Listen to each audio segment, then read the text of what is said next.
Okay, so Anansi today. Anansi is what we call a trickster god. Hmm. Um, Now, this means that Anansi is all about, uh, well, maybe not much of a hero. That's the thing. A lot of the heroes we've seen, a lot of the myths we've had so far, give us sort of good lessons in life as about how to behave and how to be good and all that kind of stuff. Anansi kind of goes against some of that. Anansi is very naughty, as we will see. Um, and so the morals of the story might not be as clear cut as some of them that we have seen. Um, Now, Anansi is sometimes talked about as a spider because he is a spider, but he's also talked about as a human because he is also kind of human. And this is very common in West Africa. And when I say West Africa, we're thinking of places like Nigeria, um, places like that. So these stories are very, very old. Now, Anansi, though, holds quite a special place in myths because some of the stories that I'm going to tell today, I'm hoping to get 4 done. I don't know, it depends how long they take, but hopefully 4. Some of the stories today come straight from Africa and they are told in Africa. Other stories about Anansi come from other places where African people moved to or were forced to move to hundreds of years ago. So some of these stories come from the Caribbean. Some of them even find their way into North America, well, into the USA. Um, Good morning, Sophie, Witch of the Woods Beyond. Nice name. Um, so it is an African story. It's an African character, but as you'll see, sometimes it doesn't seem entirely 100% West African because Anansi moves around. The people who were taken as slaves over to the Americas, they took Anansi with them, which is probably useful because, I mean, Anansi's quite small. You see, he can scurry around and hide in cracks on ships and come with the people back over to the Caribbean when they were taken from their homes. So Anansi is quite a popular god, but he's, as I said, he's not necessarily a good guy. Sometimes, sometimes Anansi doesn't do the right thing, as we'll see. That's fine, Amani. Yes, that's absolutely fine. If you do miss this for any reason or you have to go early, it's always recorded, so you can watch it back later. Okay, so let's start. Let's try and work out a little bit about Anansi. I like these 2 pictures here. This one here, it shows him as pretty much a spider, but maybe with a human face. This one here shows him very much more inhuman, but you'll see he has his 8 limbs. So being a proper spider man. Meep. So here we go. Our first story involves Anansi, and you'll notice throughout this, just like every time, I've taken different pictures of these characters. So we're going to have a look at a lot of different versions of Anansi drawn by a lot of different artists. In this one, Jasper, you're right. He does look slightly mad. Yes, maybe he is slightly mad. Is old Anansi? Maybe. But our first story starts. Anansi, the Spider-Man. One day, he climbs up his web. He spins it right up to the sky, and he goes to the sky god, who's kind of, depending on what version of the myth we're looking at, the sky god is either the most important god or one of the most important gods. Now, Anansi isn't particularly well respected by the other gods, it has to be said, because, well, he's just a little spider dude, isn't he? He's not particularly strong. He's not particularly tough. He's not particularly fast. He's not in charge of anything. He's not like the sky god or the sun god or even a river god. He's just this creepy guy, running around all over the place, causing trouble usually. So he's not particularly well respected. And Anansi, though, he wants to grab hold of all the stories of humanity because, well, the sky god has all the stories of humanity, all the wisdom. Now, it's probable that Anansi wants to take all the stories so that he can sneakily change them with his sneakily little 8 legs and make him the center of all the stories, just make himself the most important guy. It's the kind of thing Anansi wants to do. He's always looking for some kind of trick somewhere. And so he says to the sky god, "Will you give me the stories, please?" And the sky god says, "No, you're a creepy spider weirdo. You're not getting the stories. Unless you can bring me a python, a tiger, and a whole um, hive of hornets, if it is a hive, um, a big group of hornets. So Anansi, he's not particularly strong, he's not particularly tough, he's not particularly fast, but he's got a brain in that little eight-eyed head of his, and so he scurries back down his web, and he starts to think of ways that he can capture animals. So the first thing, he decides, right, I'm going to go get the python, the snake. And so he scurries off to outside of Python's house. Now, Python's just, inside doing stuff, whatever pythons do, lying around. Um, and Anansi, he stops outside his house, and he starts having quite a loud conversation with his wife. Now, his wife isn't actually there. He's pretending that she's there. And so he's saying things like, "Huh, do you think so, wife? No. No, you're totally wrong. He's longer than that. Oh, no, wife of mine. No, no, no, you've got it wrong. You are underestimating this python. Oh, dear woman, what do you think you're saying?" Now, Python, he hears this because Anansi's being pretty loud. Yeah, he's being quite gobby about the whole thing. And so the Python, he's hearing this conversation. It seems to be about him. So, of course, he pokes his head out of his house and says, "What you doing, Anansi?" And Nancy says, "Oh, hello, Mr. Python. I was just having a conversation with my wife." "Where's your wife?" "She's gone now." "Weird." "Yes, it is weird. Um, but my wife reckons that you are not as long as this palm tree that we found on the floor over here." The Python looks at the palm tree. He's like, "I am way longer than that." And Nancy says, "Sure, I know you're longer than that. Of course you are, Python. I mean, you're a really, really big snake, and this tree is, to be honest, quite piddly. It's quite a small tree. I think you're definitely, definitely longer than the tree. But my wife, you see, she won't believe me. You know what? She's always arguing. She's always fussing. She doesn't think that you're as long as this tree." The Python says, "I definitely am." "Well," says Nancy, "how about we test it? Yeah, I need to prove to my wife that you're definitely longer than this tree." So Python says, "Okay, I will go and I will stretch myself out along the length of the tree, and you will see that there is more of me than there is of the tree." And so the snake comes along and lies down next to the fallen palm tree. Now, every time Snake tries to stretch out, it cannot do it. So, some part of it curls up because that's what pythons do. They're all curly whirly, aren't they? Um, and so he never quite matches up to the tree length. Now, after a little while, Python gets annoyed. He's like, "Ah, I am longer than the tree. I just can't straighten out." So Anansi says, "I know. What I'll do is I'll tie you to the tree, yeah? I'll tie your head to one end, I'll tie your tail to the other, and that will mean that you'll be completely straight. You will obviously be longer than the tree. My wife will see, and I'll have won the argument, and you will have proven that you are incredibly long, Mr. Python." So the Python, because it's not very clever, maybe, says, "Okay, tie me up." So Nancy ties him up, and now he has a great big beastie strapped to a tree, and he can now drag that tree all the way back to the sky god. And, well, that's one of the three animals collected.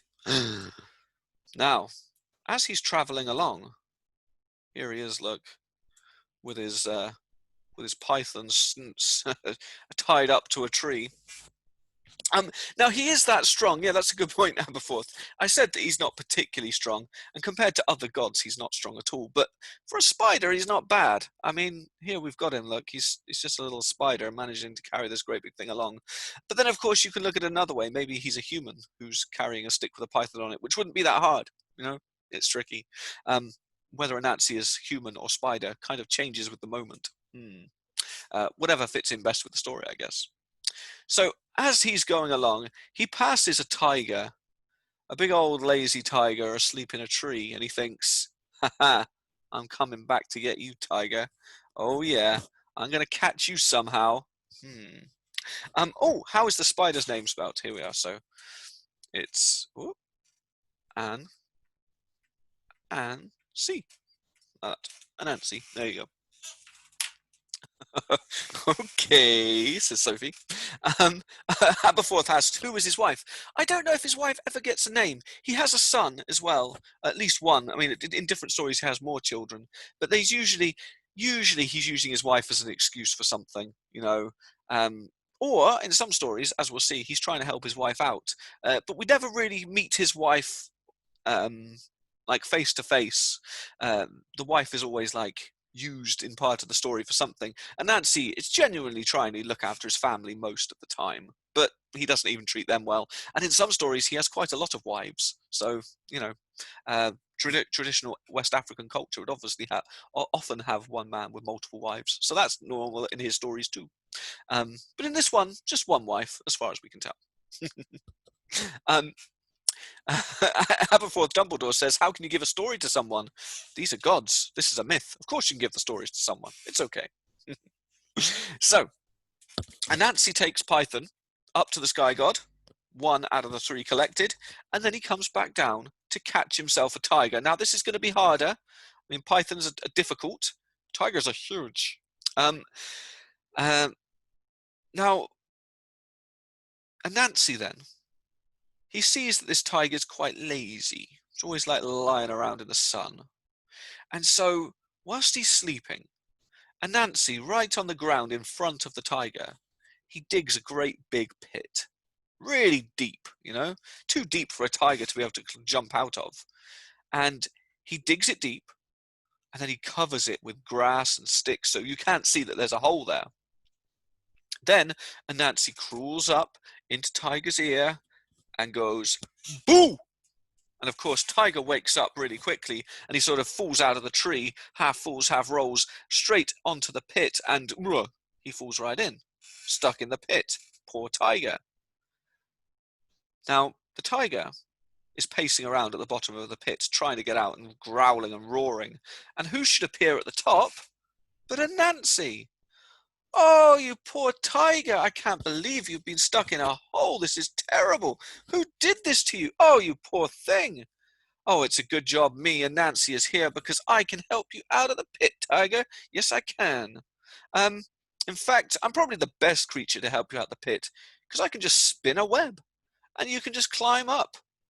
So, and Nancy gets to spinning. Tiger's pretty grateful. You know, he's been stuck in this hole for a few minutes already. He's getting a bit stressed, and now here's this wonderful Spider-Man has come to save him. It's a good day for Tiger, he reckons. But of course, as the tiger starts climbing up the spider web, it starts sticking to his paws. And the more he climbs, the more sticky it gets. And then it kind of gets onto his legs and his chest. And by the time he gets to the top, he's completely wrapped up in sticky, icky spider web. Poor tiger indeed, Isla. Poor tiger. Um, Now, it's very easy now because the tiger can't move. He's all stuck together with sticky web that Anansi can just pick him up and drag him up his web up to the sky god. 2 out of the 3 collected. Oh. Um, where's the python at this point? So the python and tiger are now up with the sky god. Exactly what the sky god's doing with them, I don't know. Let's say that the sky god lets them go back to Earth and just chill out. I don't know. Maybe this is just a test for Anansi, and of course he thinks Anansi is going to fail. Maybe they're having a party with the sky god. Yes, that's a good idea. Yeah, okay. There's a tiger and a python just having a party with the sky god. It's okay. I imagine the sky god definitely unties them both. So, Anansi now has the hardest job of all, of course, because now he's got to get a whole hive of hornets, which is tricky. It's easy, or relatively easy, to trick one animal. It's difficult to trick an entire hive of the things. So, he, of course, comes up with a plan. Anansi, he grabs hold of a great big bucket of water and he pours it over his own head. He then fills the bucket up again, and he climbs up a tree where there's a great big hornet nest just hanging there, and he pours the bucket of water over the hornet's nest. Both Rowan and Fingersnail have said all you have to do is get the queen, trick the queen, and then you've got the rest. That's a good plan, yes. Anansi is not maybe quite that clever. He's going to, he's just going to cover it all with water, get them all at once. Now, the hornets, they spill out of their nest, and they are very angry. The whole swarm comes out, and they're buzzing around. Who's got ourselves wet? Who's got ourselves wet? Who's got ourselves wet? And Anansi's there, covered in water, completely soaking from head to toe himself. And he says, "Oh, hornets, did you feel that rain? Oh, it rained a lot. Look at me, I'm soaking wet." And the hornets look at him and they're like, okay, our nest is wet. The spider guy's wet. Probably has been raining. And Nancy says, "Oh, I feel so sorry for you all. And I think," he starts sort of listening and sniffing the air, "I think it's going to rain some more very soon. But don't worry. I have got you a great big pot that you can all come and live in." And sure enough, Anansi has got this great big pot, which is just there, waiting by the hornet nest. And the hornets go, "Oh yeah, we've got to get out the rain. Our nest is not so waterproof." And so every single one of them flies into the pot. The second the last one gets in, Anansi's up on top with the lid, and he closes it right up. And then all he has to do is take the pot all the way up to the sky god, and he gets his stories. Which is why I guess there are so many stories about Anansi, because he stole all everyone else's stories and put his own name in them. He's a sneaky guy. So this time, Anansi gets away with it. His little sneaky tricks, they help him get what he wants, but it doesn't always work like that. It really doesn't. Anansi, more often than not, he fails rather than gets the prize at the end, as we will see in a moment. Aberforth Dumbledore asks, "What is the tiger's name?" He doesn't have a name, So in this, we've got the tiger, the python, and the bees, and the hornet. Sorry, but in a lot of stories about Anansi, we talk about the animals as animals. So the tiger represents, I don't know, all tigers, I guess, whereas Anansi represents all spiders. And you'll see how different animals sort of come and interact in a minute. But a good question. But usually Anansi is the only one that's named. Now then, let's go for a different story. Here we go. And this one, we need to start with a witch. A witch. We can tell she's a witch because she's got a cat. That's how these things work. In a little village somewhere in West Africa, I don't know where, but somewhere, there was a little witch. Now, when she was a little girl, this witch, she had magical powers. She was, probably quite a nice person, other than being able to do crazy magics. Yeah. But she was very unfortunate because for some reason, and I don't know why, her parents were a bit weird, and they named her Five. That was her name. Five, as in the number. Just five. It is a cute cat in this picture, isn't it? Yes, I like this witch. She looks very cool, doesn't she? So this little girl, this little witch, she grows up being called Five, and the other children, they kind of take the mick out of her quite a lot. They pick on her, and they call her silly names. They run up to her and they say, "Hey, give me five." Yeah, waving their hands around. They're always joking with her because she's got such a silly name. Now, you probably shouldn't, as a general rule, run around being rude to witches, just in case you ever plan on doing that yourselves. Because witches, they have a tendency to cast spells, and that is what Five does. As she grows up and she grows more powerful, she decides she's going to come up with a terrible spell. She's a witch, after all. A bullied witch, so that's the most dangerous kind of witch. And so 5, she casts a curse on her entire village. She says, anytime anybody says the number 5, they will poof, just disappear. Ho, ho, ho. Now, she lets it known to everyone that this is the rule and that this is the spell, and the people of the village, they kind of adapt. Now, they don't always, straight away. There's a uh, in the marketplace of the village one day, there's the traders. Somebody comes up to one of the market stalls, says, hey, how much is this coat that you've got here? And the guy behind the stall says, well, that'll be 5, but, and poof, just disappears. Yeah? Everyone in the village has to be super careful. They can't count anything properly. They can't do anything because they just poof, disappear. I mean, this is a dangerous place to be. Anansi, though, he hears this story. He hears about the village that has been cursed by the witch called 5, and he decides that he's gonna get some food out of this. He's gonna get himself a good free lunch. Tamara shouts out to Heidi. There you go. Hello, Heidi. She could just change her name, Eliza. Yes, that could work, couldn't it? But she doesn't. She's made a curse, and the curse is going to stick. So, Anansi then, he comes along, and he decides to visit this cursed village. And just on the very edge of the village, just before you get to all the houses, like the ones behind me maybe, he digs himself 5 hills, and in each one he plants a yam. Now, a yam, I suppose, is is a root vegetable, a bit like a sweet potato or something, if you haven't seen a yam before. But he plants these, 1 in each hill, or maybe a few in each hill, and he covers them over with earth. So we've got 5 mounds full of yams, just ready to grow. Now, Anansi, he likes yams. Yams are okay, but they're like the most boring of the foods to him. He wants to use these yams to get himself and his family, of course, his poor family, his wife and his child or children. He wants to get them more food. So he spins a web up in a tree overlooking these 5 yam hills, and he waits.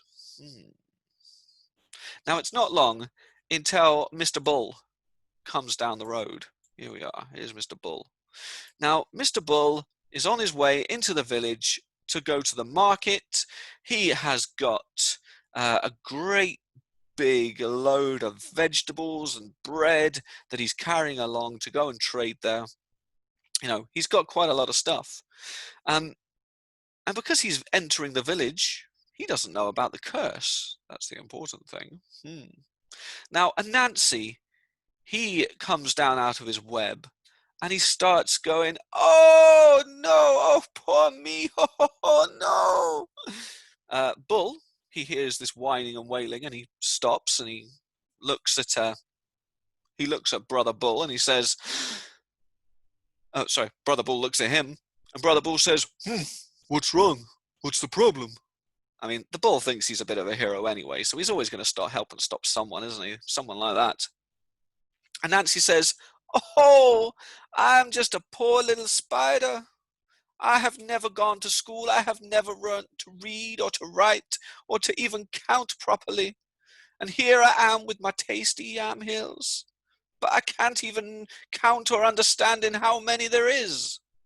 Now, Bull takes pity on him and says, no worries. I'll help you count them. 1, 2, 3, 4, 5.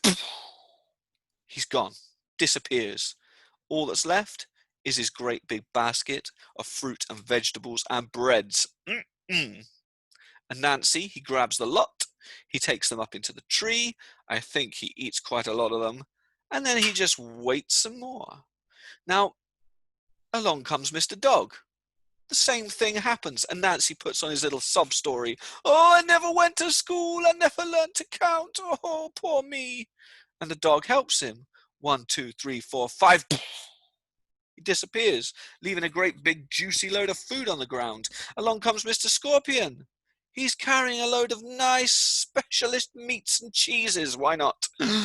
And again, 1, 2, 3, 4, 5. They all just disappear. Now, I have no idea where these creatures disappeared to. I mean, maybe they're all going somewhere nice. Maybe they're all just disappearing to a random location. I don't know. But they're certainly not in the village anymore. And Anansi doesn't seem to care, because Anansi has got loads of food. Yeah, for him and his family probably, but mainly for him. Yeah, he's a greedy spider. Um, Now, along comes Mrs. Guinea Fowl.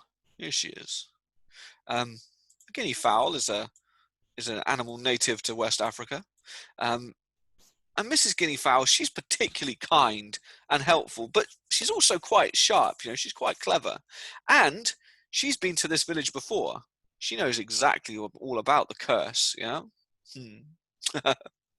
um, Now she is passing on by when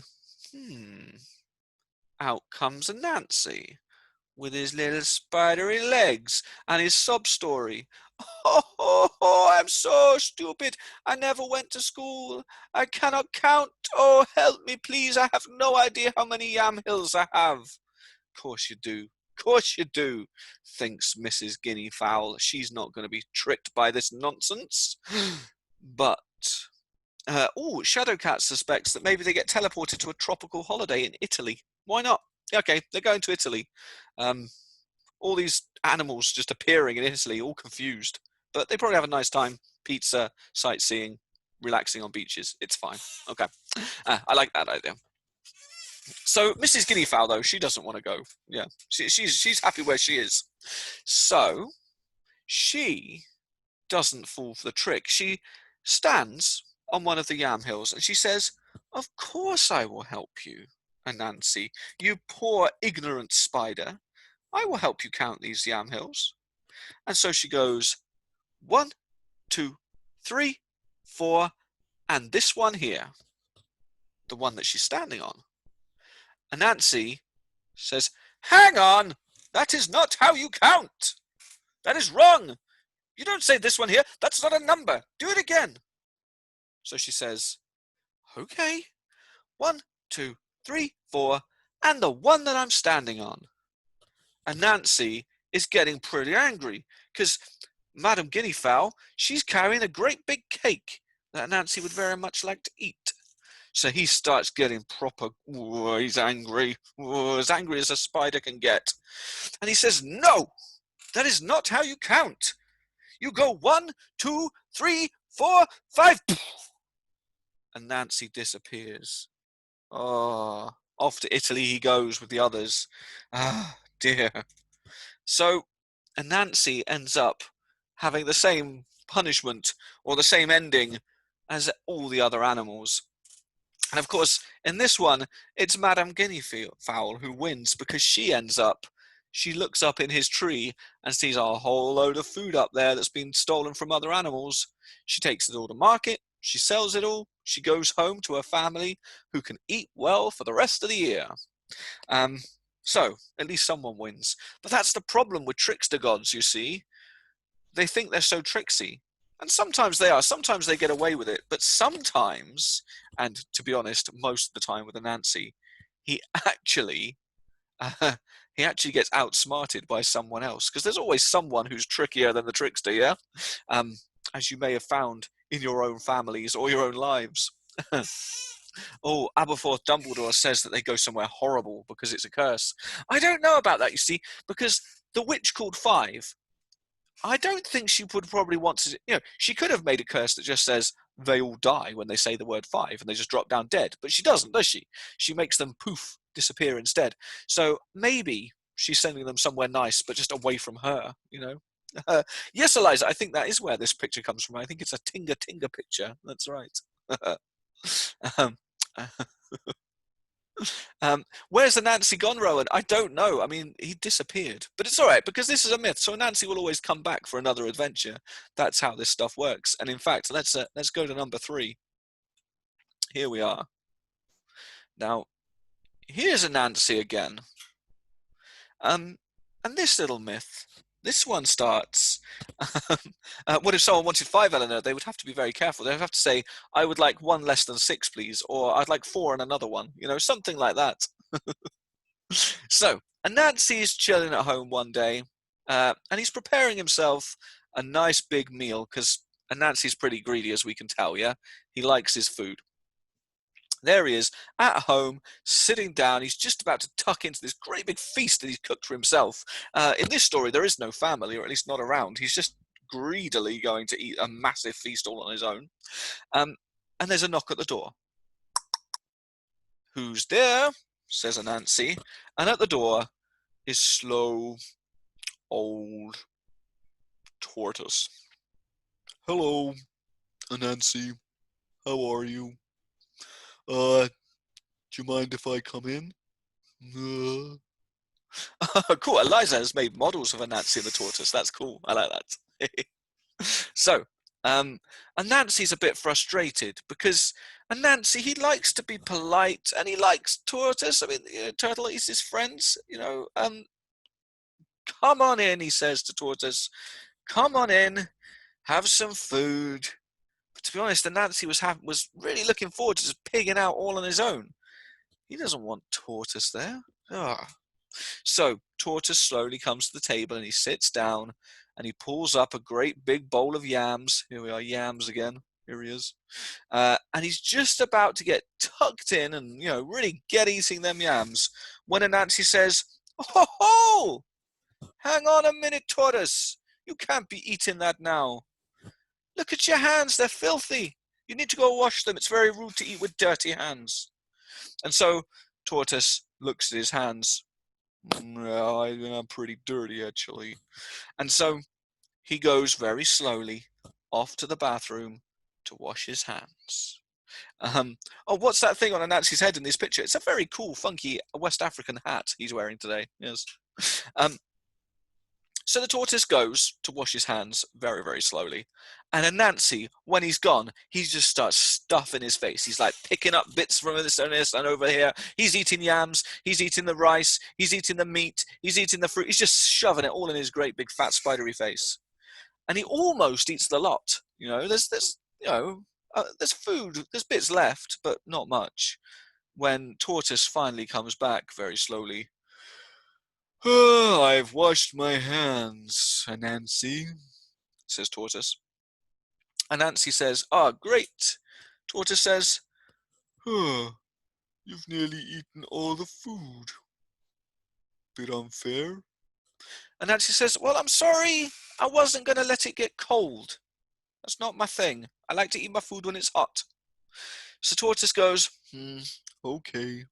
And he goes to pull what's left of the food towards him to eat it. And Anansi goes again, "Hang on! Look at your hands, they're so dirty again." And of course they are dirty because Tortoise has had to go all the way back from the bathroom over Anansi's spidery, dusty house, so he's picked up loads of dirt on his hands again.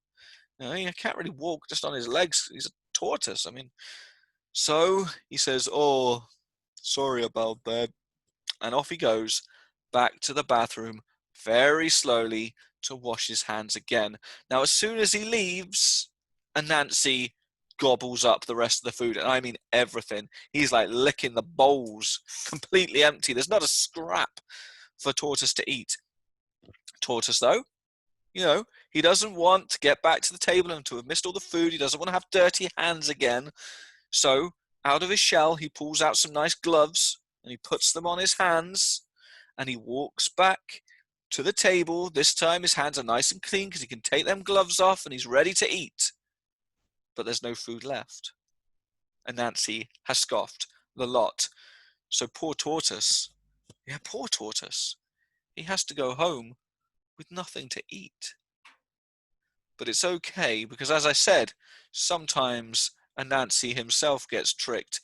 And so Tortoise sends Anansi an invitation the next day, an invitation to come and eat a feast at Tortoise's house. And Anansi is pretty happy about this. "Oh, ho, ho! I get to eat a feast and I don't even have to cook it myself." So, He gets all dressed up all nice. He puts on his nice hat, maybe a little bow tie. I don't know, whatever Anansi's fancy feeling like that day. And off he goes to see Tortoise, to have a nice meal there. He comes to the edge of Tortoise's pond. It's quite a deep pond. And in the pond, there, looking down through the clear water, Anansi sees a wonderful feast laid out on a table. It's just perfect.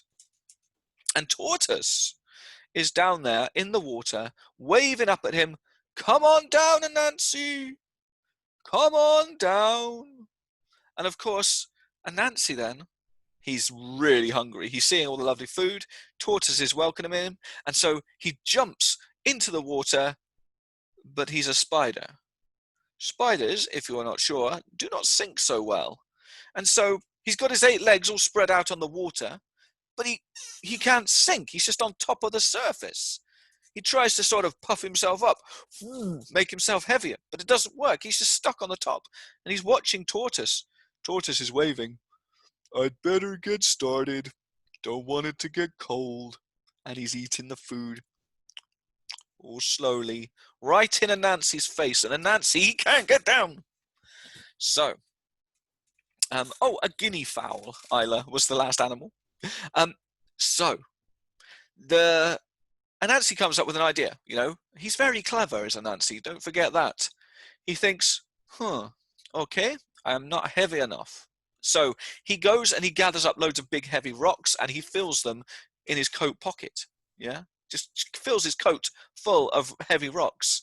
And then he runs up and he jumps onto the water and he sinks right down like a stone. I mean, literally like a stone, because his pockets are full of stones.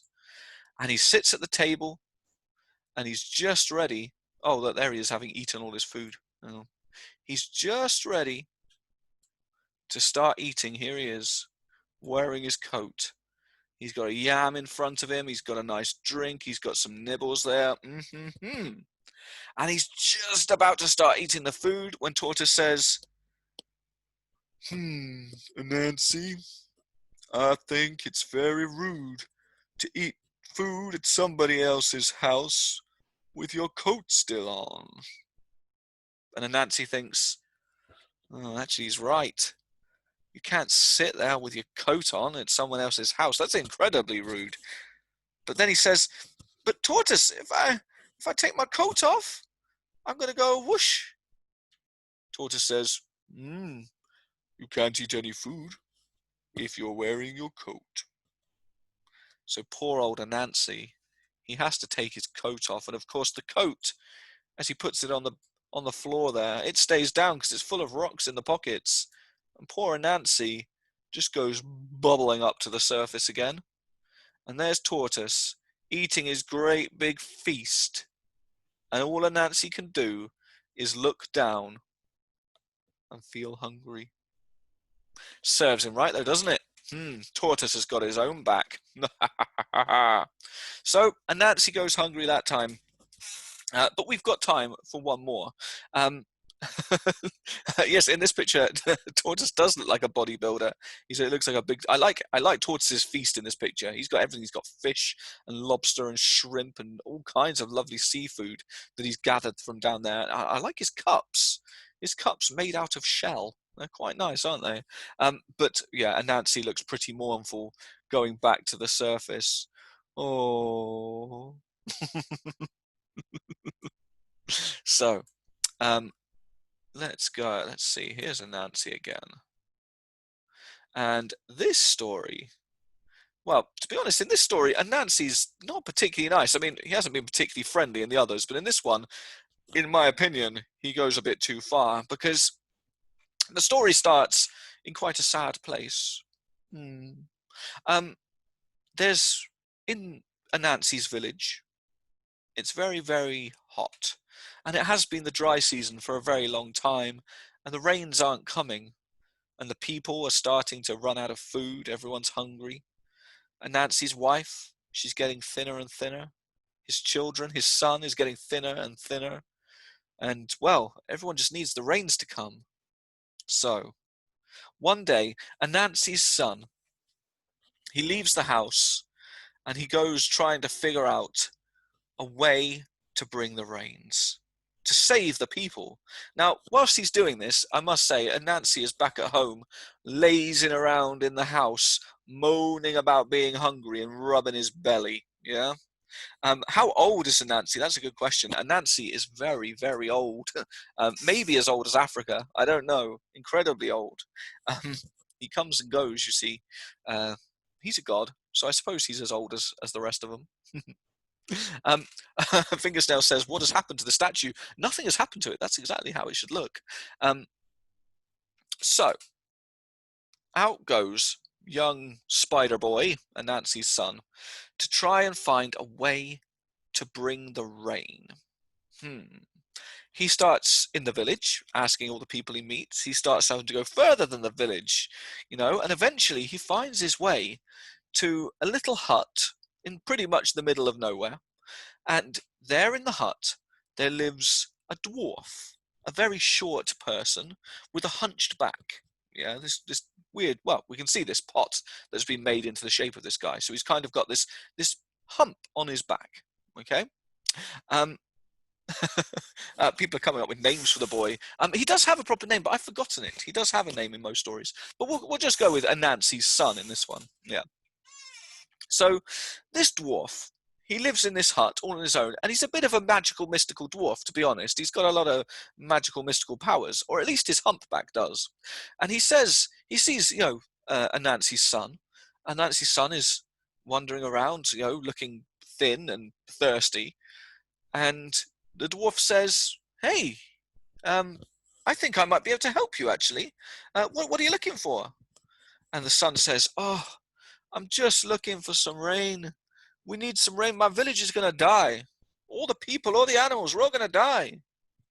So, well, yes, we can call him Sonny. Okay. So the dwarf takes pity on him and says, "Okay, all you need to do, take a couple of little sticks and very gently just knock them on the back of my hunchback. Yeah, give me a little drum roll. Yeah, and that will bring the rain." And so Anansi's son, he picks up two little sticks and he gives a bit of a drum roll, and sure enough, the sky clouds over, everything goes darker, and the rain starts to fall. Plink, plink, plink, plink, plink, plink, plink. And life starts coming back to this part of Africa, just in time. Now, Anansi's son, Sonny, he goes back to the village and he tells his dad, "Hey dad, I bought the rain, look." And Anansi's impressed. Pretty good, son. You've managed to bring some rain. But Anansi thinks, it's not much rain. I could do with more rain. Then we get more food and I could eat more. Yeah. Scarlett says Anansi's got 6 sons. Yeah, I'm sure in some stories he does. It's, depends on what we're reading for sure. He says, "Son, how did you get it to rain?" And his son tells him, "Well, there's this amazing dwarf. He lives in a hut, and all you've got to do is very gently knock on his hunchback with a couple of small sticks, and he make it rain just like this." So Anansi thinks, I can do better. I'm Anansi. I'm not going to be upstaged by my own son. And so he goes out. He follows his son's instructions to where the dwarf lives. He sees the dwarf. He says, "Hello, dwarfy. I am here to make it rain." The dwarf says, "Oh, fine. If there's not enough rain for you, just take some little sticks, knock it on my back, little drum roll, please, and more rain will come." But Anansi, Eliza, you've already said it, he's a greedy pig. He's not going to be satisfied with just a little bit of rain. No, if a little stick with a little tap makes a little rain, then surely 2 great big sticks and a great big whack on the dwarf's back will make it rain a lot. Yeah? So Anansi, he picks up 2 great big sticks and he smacks that dwarf so hard, the dwarf drops down dead. He's killed him. Uh-oh, this is not good. Now, this dwarf is not just any old dwarf, he's not your run-of-the-mill common or garden dwarf. Again, Arnie, Arini? Nice name. He doesn't have a name, the dwarf. He's just a dwarf, in this story anyway. But now he's dead. And he wasn't just any old dwarf, he was a friend of the king. Yeah? The king used to come to this dwarf for like magical help and advice and stuff. And now the dwarf is dead. And Anansi, to give him credit, he didn't mean to kill the dwarf. He just thought he's going to hit him really hard and make it rain loads. But now he's got a dead dwarf on his hands, and he does not want to be blamed for this because he doesn't want to get in trouble with the king. So he takes the body of the dwarf and he sticks it up in a tree. And then he goes back home to his son and he says, "Oh, son, I went to find the dwarf, but I couldn't find him. Maybe you could come and look for him with me." And so the son is like, "Sure, yeah, I want more rain." So off they go, back to the dwarf's hut, which is now empty. And Anansi is standing there and he thinks, "Oh, well, I don't know where he could be. Maybe he's gone up in that tree over there. I don't know." And the son says, "Oh, I'll go and take a look." And so he climbs up the tree, and just as he climbs into the tree, shaking the branches all along, and thump, out falls the dead body of the dwarf onto the ground. And Anansi starts wailing and shouting, "Oh no, son, what have you done? You've just knocked that dwarf out of the tree, and he is dead. He's dead." Now, Anansi's son has lived with Anansi for a long time, and he's not going to be fooled by this kind of tomfoolery. He knows that Anansi's a trickster, and he knows that this dwarf was probably already dead anyway. And so he decides to trick his dad back. He says, "Oh, thank goodness, I've managed to kill the dwarf. This is brilliant. The king, just yesterday, he sent out a message to everyone saying how much he hated that dwarf, and he would give a reward to the person who killed it." Or him. So Anansi, he thinks, "Ha ha, well, I can now make myself a load of money, and I can get myself a great big load of cake." And so he very proudly picks up the dead dwarf, puts him on his back, and takes him right to the king. Now, the king, as you can imagine, is not particularly happy. Oh, there's Anansi up in his tree. Ooh. The king is very angry. Here he is. He hears the news, he sees his dead dwarf, and not only has he got a dead dwarf friend, also there's Anansi being all proud about it. "Hello, king, I did you a favor. I have killed you, this horrible dwarf." And the king is proper cross. And he decides that he will punish Anansi forever. Now, the king, he's powerful. He's an important guy. I mean, he's not quite as powerful as a god, and we've got to remember that Anansi is a god after all. Maybe not the strongest and the toughest or the fastest, but he definitely is a god. So he can't kill him or anything, but the king comes up with his own plan.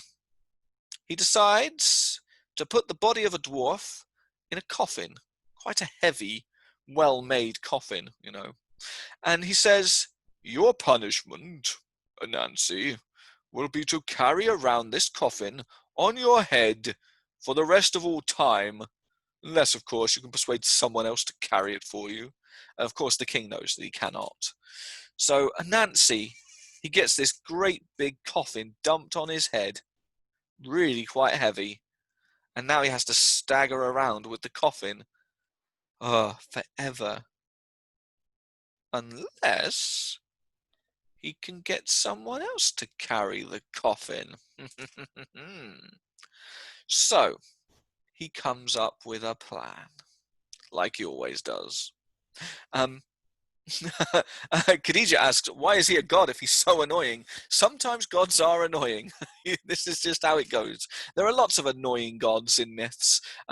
Yes, Anansi is possibly the most annoying, but there are others as well. We can go all around the world and find trickster gods, like Loki in the Viking myths. We should do Viking myths soon as well.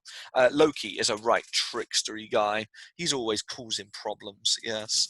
So Anansi and Loki, they would get on well. Yeah, they would spend all day tricking each other and having a great fun, I reckon.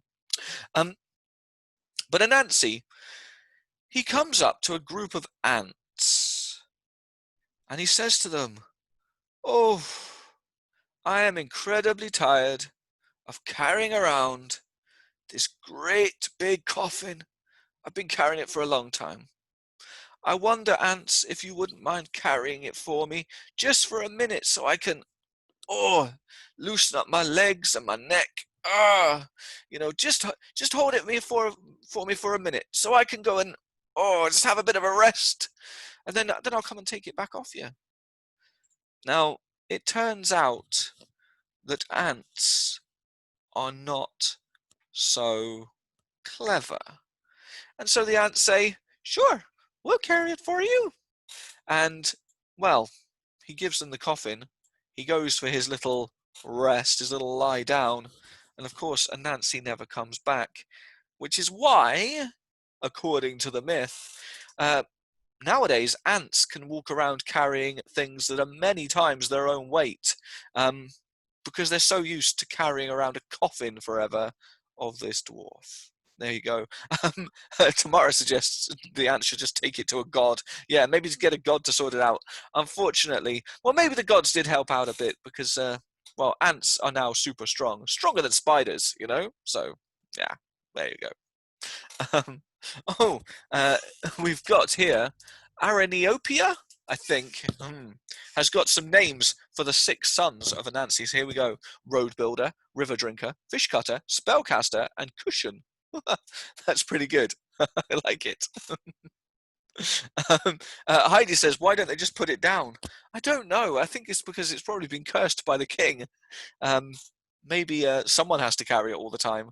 But, well, Anansi, I don't know what the moral of this story is, just trick people. Yeah, trickster gods, they trick people, they get tricked themselves, and as you saw, they're not particularly nice all the time. I mean, this is probably the worst, because Anansi actually kills someone in this one by accident, and then he tries to blame it on his own son and get his son in trouble with the king. I mean, what kind of father does that? I don't know. So that's Anansi for you. I'll leave it there for today. But thank you very much, guys. I will be back next week, next Monday, and we will have some more myths. Yes, if you have any suggestions, please do let me know on Facebook or whatever. But there's plenty more myths to do. We should definitely go to the Viking times at some point. And I've got lots of myths for the Knights of King Arthur we need to get back to as well. So, yeah, plenty more to come. Thank you very much, guys. Have a wonderful week, and I'll see you next time. Bye!